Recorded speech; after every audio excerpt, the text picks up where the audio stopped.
Thiago Freitas, diretor de operações da Rock Nation, empresa que gerencia carreiras de vários atletas como Vinícius Júnior e Hendrick, é o convidado do bate-bola dessa semana aqui no Estadão.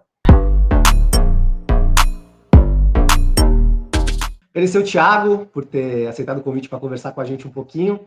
Thiago, queria começar te perguntando sobre a Rock Nation, né, que é uma empresa que gera bastante curiosidade, né, por ter como um dos sócios, enfim, como um dos cabeças ali, o músico Jay-Z, né, que é um dos grandes artistas da atualidade.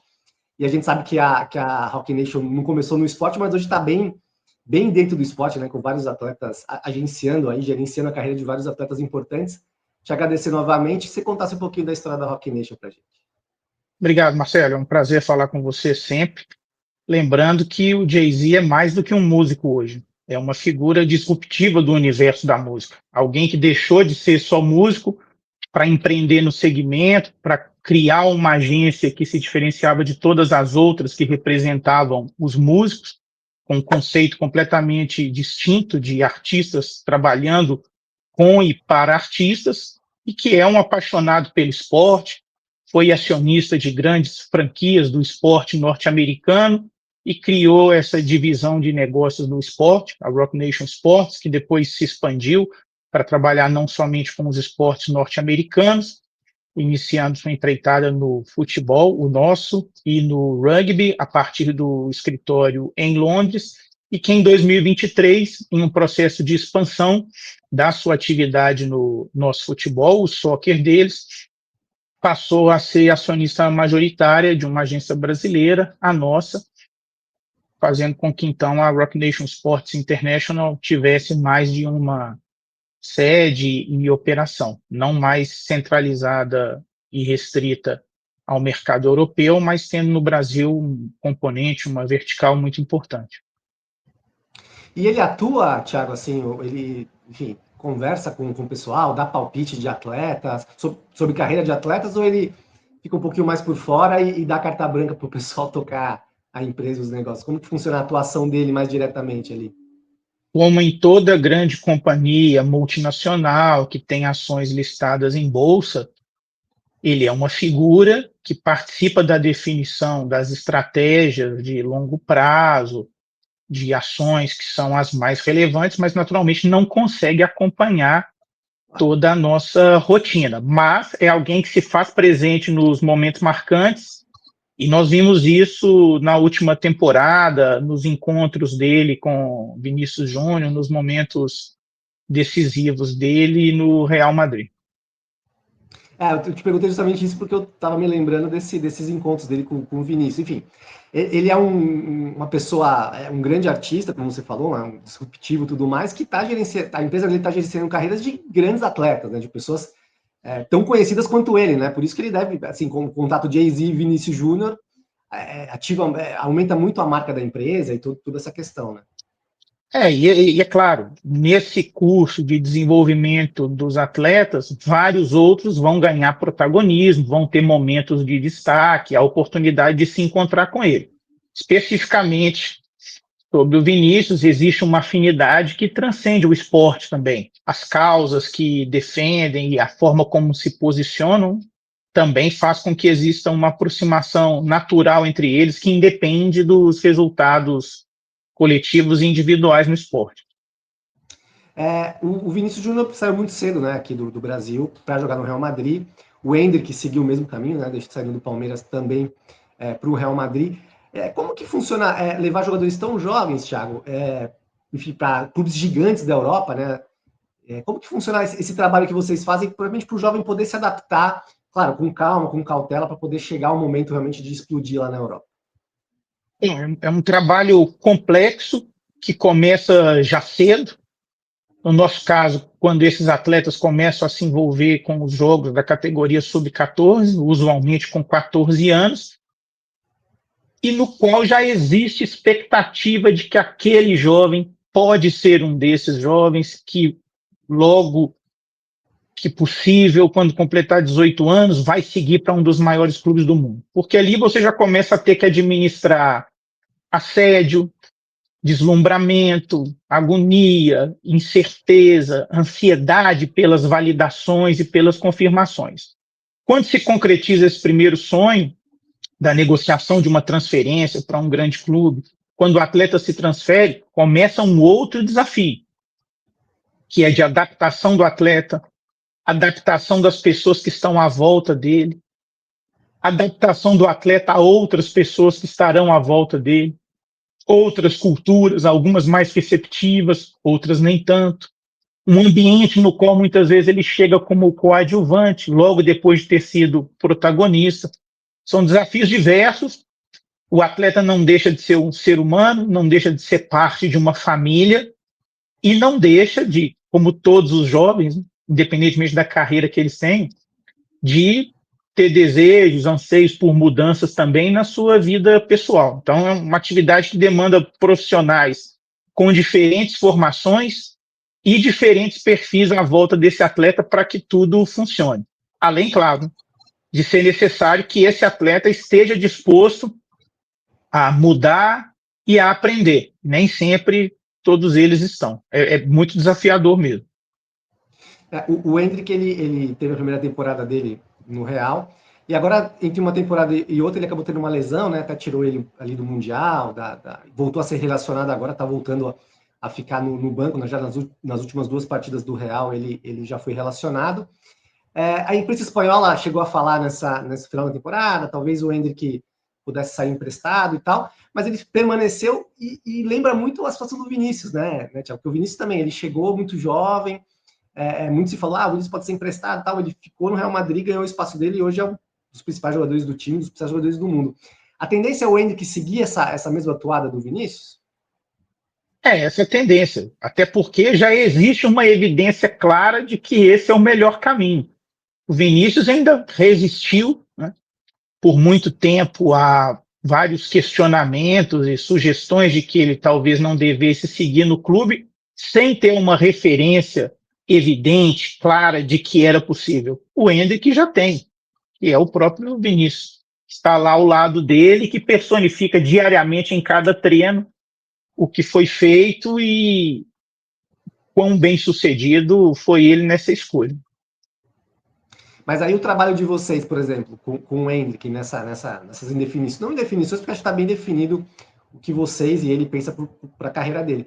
Mas, enfim, tem imprensa, hoje em dia tem redes sociais, né, que os jovens, inclusive, utilizam muito, e às vezes blindar esse jovem das redes sociais, o torcedor é um pouco complicado. Como que é o trabalho de vocês com o Endrick para, bom, ele tem esse objetivo, ficar no Real Madrid, crescer no Real Madrid, mas como blindar ele dessas notícias negativas ou das redes sociais, que sempre é complicado? Bom, se é que pode ser chamada de blindagem, essa forma de lidar com os atletas, ela já começa com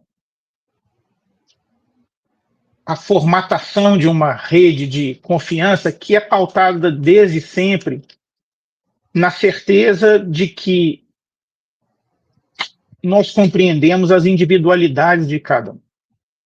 Em um elenco como o do Real Madrid, citado agora, você tem atletas com diferentes perfis, diferentes expectativas e atletas que chegam com diferentes históricos.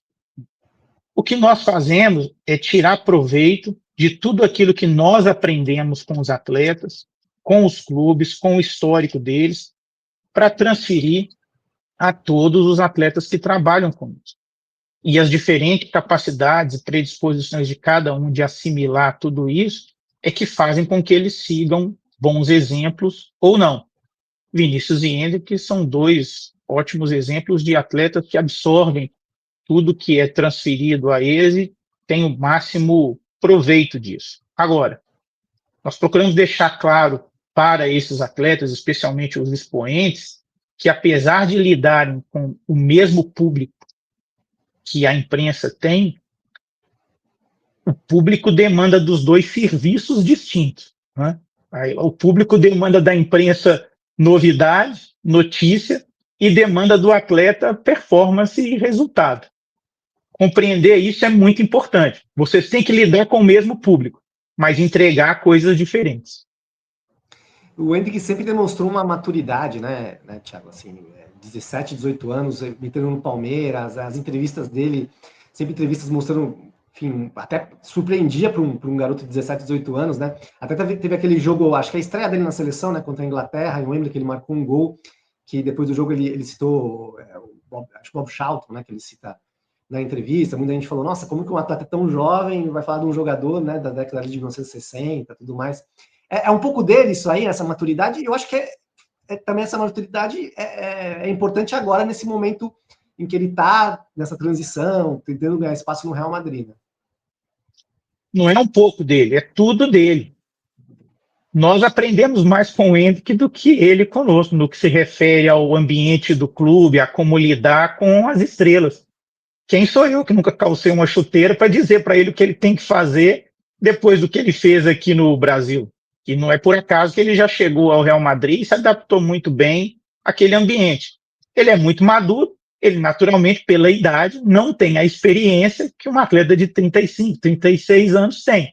A experiência é algo que você só adquire com o tempo, mas a maturidade dele é enorme e ele deu várias provas disso na trajetória dele no Palmeiras e logo que chegou ao Real Madrid também. Muito maduro, muito curioso, tá? Apesar de não ter como estudar como um jovem tradicionalmente estuda, o Hendrick sempre procurou se informar sobre grandes figuras, história das cidades que ia visitar, quem eram os atletas mais relevantes de cada clube, os atletas que mais gols marcaram dos grandes estádios que ele visitou. E hoje a disponibilidade de conteúdo nas redes sociais, especialmente no YouTube, que é uma universidade para esses jovens, torna muito fácil adquirir conhecimento imediato sobre a história dos lugares e de instituições. Não é algo que deveria impressionar tanto. Acho que muitos outros deveriam se envergonhar de não dedicar algum tempo a aprender sobre os lugares para os quais vão, né, quais foram as figuras relevantes daquilo que cada um faz. Não é?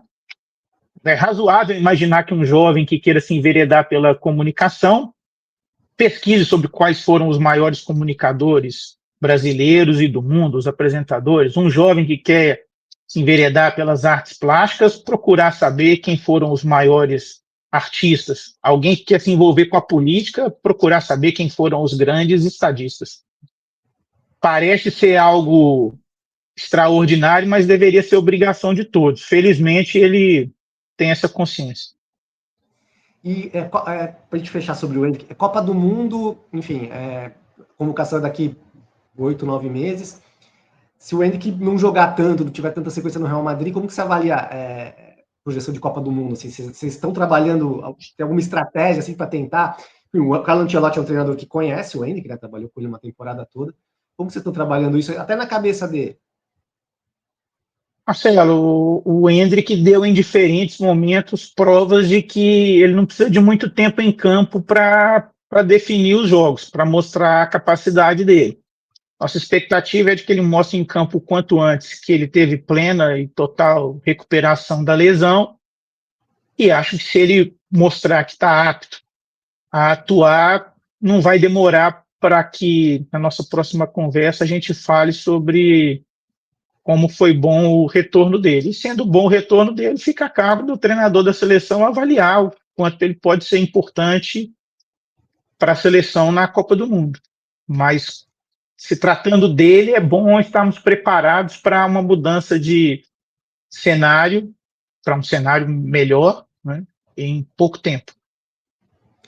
A gente teve uma conversa até recente, né, Thiago? Eu lembro que você estava em Cartagena, né? Estava acompanhando um torneio de base. Como que funciona essa questão de captação, né, de jogadores mais jovens? Como que vocês observam esses talentos assim que vocês podem trazer para trabalhar com vocês? Sim, eu acompanhava o Sul-Americano Sub-17, que o Brasil conquistou, vencendo a Colômbia na final. Na sexta-feira eu sigo para o Chile para acompanhar o Mundial Sub-20. No Brasil, nós nos concentramos na observação dos atletas a partir do momento em que eles começam a disputar as competições Sub-14. É esse momento em que nós acreditamos que seja adequado começar a fazer uma avaliação desses jovens.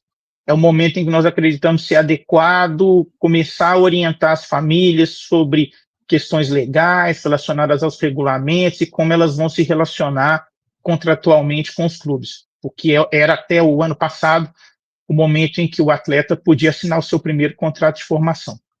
Agora, com o novo regulamento, esses contratos já podem ser assinados antes dos atletas completarem 14 anos, mas o padrão do mercado, né, é diferente do nosso. Os atletas hoje, se é que eles podem ser chamados de atletas já nessa idade, começam a ser avaliados com 9 anos, 10, e nas competições relevantes que você tem de garotos de 11 anos, você já tem à volta desses garotos uma estrutura muito parecida com a que você encontra já entre os garotos de 15 anos. Um processo de profissionalização, do acompanhamento deles, nem sempre saudável, por vezes muito agressivo, intrusivo, mas é possível dizer que hoje no mercado, as crianças que se destacam com 9, 10 e 11 anos já começam a lidar com os dilemas dos atletas em formação, ainda que sejam crianças. Nós começamos a avaliar no Brasil quando eles disputam as competições sub-14 e todas as competições internacionais de seleções nas categorias sub-15, sub-17, sub-19 e sub-20, não só no Brasil e na América do Sul, mas também na Europa e na África. Nós acompanhamos, inclusive, para referenciar e comparar os atletas brasileiros com os atletas de outras nacionalidades e procurando entender qual é o nível de cada atleta brasileiro em relação ao nível de outros da sua posição de outros países, para entender onde ele se coloca em âmbito mundial. Não necessariamente o nosso melhor atleta de uma posição é um dos 3, 4, 5 melhores do mundo naquela geração. Então, é um trabalho que consiste muitas vezes não de avaliar atletas de outras nacionalidades com o intuito de os representar, ainda que nós tenhamos clientes estrangeiros e possamos trabalhar com eles, mas principalmente para entender como os atletas brasileiros se relacionam com esses outros. Recentemente, você falou que a questão de hoje atleta com 9, 10, 11 anos já estão até com uma estrutura, né, do lado. Recentemente, um atleta anunciou, acho que deixou o Flamengo para jogar no Corinthians, né, um garoto de 10, 11 anos, aí teve release, né, teve notícia para a imprensa, tudo mais. É muito jovem, né, Thiago? Assim, você, um menino de 9, 10, 11 anos, você vê o talento, mas dá para projetar que ele vai ter é difícil, né? Não tem como muito projetar um menino de 10, 11 anos se ele vai conseguir ter uma carreira profissional de sucesso, né? É importante diferenciar o que é o preparo de um jovem para uma carreira de alta performance e competitiva. Eu não quero dizer que uma criança de 9, 10 anos não deva ou não possa se preparar para isso. É muito comum você encontrar entre jovens, crianças que sinalizam talento para música, para dança, receberem instrução complementar, formação, para desenvolverem esses talentos. Campeões olímpicos na ginástica e em várias outras modalidades, no atletismo, artistas de sucesso, figuras que são relevantes, por exemplo, na música clássica, iniciam sua formação ainda criança. O futebol tem um diferencial, que é o da competição que não existe em outras atividades. O choque entre adversários. Você tem disputa, sim, por vagas nas melhores escolas, né?